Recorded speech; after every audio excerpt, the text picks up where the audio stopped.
এখানে আমি বিরিয়ানি নিয়ে বসে পড়েছি। এই হচ্ছে বিরিয়ানির কোয়ান্টিটি।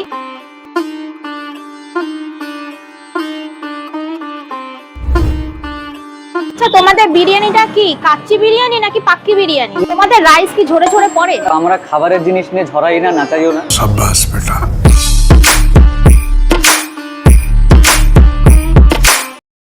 উফ, কি গরম! এই গরমে কেউ কি ভিডিও করতে বেরায়? মাথার ওপরে রোদ্দুর। ভিডিও না করলে এটা কে দেবে তোমাকে? अरे बाप रे, ये तो धोती खोल रहा है। বাবাই, লজ্জা দিস না তো, ভিডিও করলে নাকি টাকা পাবো না। আজকে যেখানে ভিডিও করতে যাচ্ছি সেখানকার অনার আমাদের ডিরেক্টর, বাংলা সিনেমার ডিরেক্টর রাজ চক্রবর্তী নাকি ওনার হাতে খাবার খেতে নাকি ভীষণ পছন্দ করতেন। মাত্র 100 টাকায় কি এমন বিরিয়ানি যে রাজ চক্রবর্তীর এত ফেভারিট, সেটাই মেনলি আজকে টেস্ট করব আর তোমাদেরকেও জানাবো। চলো, লেটস গো। साले तू I don't ever slow up, no I don't take shit. I got no love for the fakeness. If you wanna play tough and wanna hit আচ্ছা, তোমাদের বিরিয়ানিটা কি কাচ্চি বিরিয়ানি নাকি পাক্কি বিরিয়ানি? না না, দেখো আমরা বিরিয়ানিটিকে মিনিমাম 20% বয়েল করে আমরা দম দিই। আমরা বিরিয়ানি ফ্রাই করি না। अरे कहना क्या चाहते हो? মানে বিরিয়ানি ফ্রাই করো না নাকি চিকেন ফ্রাই করো না? সরি, আমরা চিকেন ফ্রাই করি না। দোকানের নামটা বলো। দোকানের নামটা হচ্ছে ডিএম বিরিয়ানি। তুমিও নিশ্চয়ই কোথাও খবর শুনে আমার ডিএম বিরিয়ানিতে এসছো। তুমি নিজে খাও, নিজে টেস্ট করো, নিজে জেনুইন রিভিউ দেবে যে আমি এই কিন্তু খারাপ হলে খারাপ বলবো, একদম। তখন কিন্তু কিছু আমি বলতে তো পারবে এখানে না। দাঁড়িয়ে স্পষ্ট বাংলায় বলছি, তোমার যেমন ভালো লাগবে, খারাপ লাগলে খারাপ, ভালো লাগলে ভালো না। 100 টাকায় আরো ইমপ্রুভ করতে হবে। তোমার যা মনে হয় জেনুইন রিভিউ তুমি দেবে। এখানে চুরানো লোকানো কোনো জিনিস নেই, কারণ আজকালকার বাজারে মানুষ সবকিছুই বোঝে। ভিডিও না করলে এটা কে দেবে তোমাকে? তোমাদের রাইস কি ঝরে ঝরে পড়ে? আমরা খাবারের জিনিস নিয়ে ঝরাই না, নাচাইও না। নাচাইও না। যেমন ভাবে যাওয়ার দরকার তেমন ভাবে যায়। আচ্ছা, রাইসটা কি ঝুরঝুরে? সেটা একদম। হ্যাঁ, আমি কি বললাম, দু রকমই রাইস পাবে। গ্রেভি রাইসটা ঝুরঝুরে হয় না। আচ্ছা, হ্যাঁ, এটা হচ্ছে ড্রাই রাইস। এটা কিন্তু ঝুরঝুরে বাবা, রাইস। এরকম ঝুরঝুরে হ্যাঁ, rice এরকম দিচ্ছ? কিন্তু ঝুরঝুরে রাইস। এটা ওপরটা হচ্ছে ড্রাই, এটা হচ্ছে গ্রেভি রাইস। গ্রেভি রাইস কখনো ঝুরঝুরে হয় না কিন্তু। হ্যাঁ। আচ্ছা, তোমাদের বিরিয়ানিটা কি মানে বারাসাত, কলকাতা নাকি ব্যারাকপুর স্টাইল? এটা হচ্ছে বিরিয়ানি, এটা হচ্ছে বিরিয়ানি, এটা হচ্ছে DM biryani style. DM biryani. Biryani মানে তুমি যেহেতু, তুমি কি বাইরে কোথাও কাজ শিখে এসছো নাকি না এখানে? না না না, আমি 2014 থেকে 2021 অবধি আমি হোটেলে শেফ ছিলাম, কন্টিনেন্টাল ডিপার্টমেন্ট। আমাদের সেই মহান ডিরেক্টর রাজ চক্রবর্তী, ওনার হাতে রান্না খেতে নাকি খুব পছন্দ করতেন, এটা কি সত্যি? হ্যাঁ, অ্যাকচুয়ালি আমি 2021-22 যেখানে কাজ করতাম ব্যারাকপুরে, মেল্টিং পট নামে, ওই যে রেস্টুরেন্টটা, ওটাও একটা সেলিব্রিটি রেস্টুরেন্ট, যেটা হচ্ছে আমাদের মোহনবাগানের গোলকিপার ছিলেন শিলটন পল, ওনারই রেস্টুরেন্ট ওটা। তো এখন তো রাজ চক্রবর্তী ব্যারাকপুরের এমএলএ আছেন। তো উনি যখনই ব্যারাকপুরে আসতেন ভিজিট করতেন, আচ্ছা, আচ্ছা। তো আমাদের রেস্টুরেন্টে কোনো একটা প্রিয় খাবার যেত, সেটা হচ্ছে আচ্ছা। Chicken supreme. যারা কন্টিনেন্টাল ডিপার্টমেন্টের শেফ আছেন ওনারা নিশ্চয়ই জানবেন এটা, চিকেন সুপ্রিম।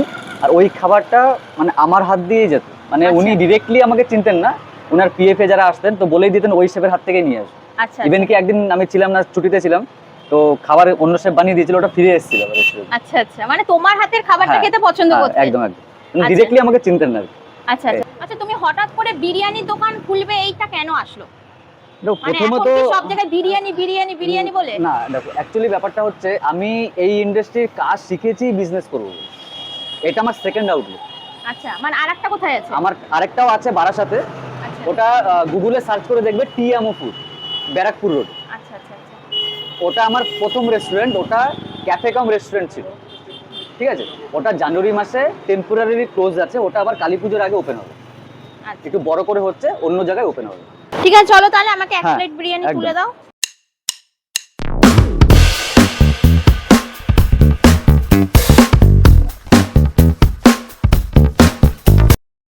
তো এখানে আমি বিরিয়ানি নিয়ে বসে পড়েছি। এই হচ্ছে বিরিয়ানির কোয়ান্টিটি। চলো, এখানে ঠিক ভিডিও হচ্ছে না যেহেতু এখানটা একটু অন্ধকার অন্ধকার, চলো বাইরে গিয়ে রিভিউ দিই। তো দেখে না, এই হচ্ছে কোয়ান্টিটি। আর এই সাইজ, এরকম সাইজের চিকেনের পিস দিয়েছে আর এরকম সাইজের মাটনের পিস দিয়েছে।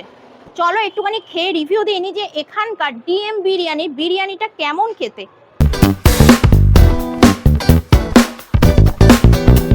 না, রাইসের টেস্ট আছে। তো এই হচ্ছে চিকেন। চলো একটুখানি চিকেনটা খাই। চিকেন তো আমি ছেড়ার আগে চিকেন আগে ছিঁড়ে পড়ে যাচ্ছে। চিকেনটা কিন্তু প্রপার দম হয়েছে, আর চিকেনের মধ্যে লবণ থেকে শুরু করে সব কিছু প্রপার গেছে। আর এই পাশে রয়েছে মাটন। এই হচ্ছে মাটন। মাটনের ভেতরটা দেখো, পুরো চর্বি টাইপসের মাটনের পিস। চলো একটুখানি মাটন নিয়ে নিই।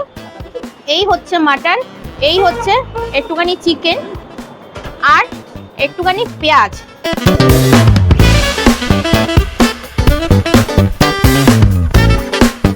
ভালো টেস্টি, ভীষণ টেস্টি সত্যি এখানকার বিরিয়ানিটা ভালো। ও আমার তো আলুটাই দেখানো হয়নি। আলুটা এই পুরো প্রপার পুরো গলে গেছে, পুরো একদম নরম। চলো একটু শুধু আলু খেয়ে বলি। যেটা সব জায়গায় একই রকম থাকে, আলুর মধ্যে কোনো মশলা পাতি কিছু ঢোকে না, কিন্তু এখানে কিন্তু আলুর মধ্যে সব কিছু প্রপার গেছে। উফ, আর কি নয়েজ, বাইরের রাস্তা, আর আমার নয়েজ একেবারেই পছন্দ নয়। তো যাই হোক, এখানে টোটাল বিরিয়ানিটা আমার কিন্তু বেশ ভালো লেগেছে। তোমরা তাড়াতাড়ি করে চলে এসো এখানকার ডিএম বিরিয়ানি খেতে। আবার চলে আসবো আমি অন্য কোনো ভিডিও নিয়ে, অন্য কোনো জায়গায়। ততদিনের জন্য টাটা।